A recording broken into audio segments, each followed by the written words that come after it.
如果你有睇過就知咧，有一個角色咧，有個小朋友藏咗喺嗰缸嗰度噶嘛。嗰個小朋友嘅角色咧，係同龍珠嗰個餃子咧係同一個樣㗎。以前嘅人係會諗到一啲天馬行空嘅嘢出嚟去做啦，而家嘅人就係不停喺度將你身邊嘅事發生緊嘅嘢諗大少少，就當係一個故事咁出咁樣樣咯。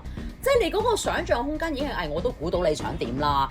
你其實太貼緊現實嘅嘢，其實基本上我冇必要去睇你啊！我睇新聞唔好咪先，我打開東張西望睇大把嘢睇啦，係咪先？嗰個想像嘅空間其實係已經冇以前咁大咯。最佳拍檔咁樣啊，睇10次我都覺得佢好睇嘅。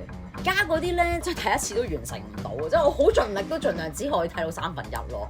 即係有時我又覺得大家其實仲有冇除咗喺嗰個數字上幫呢一個行業之外，大家又有冇諗過係點樣用個腦去幫個行業咧？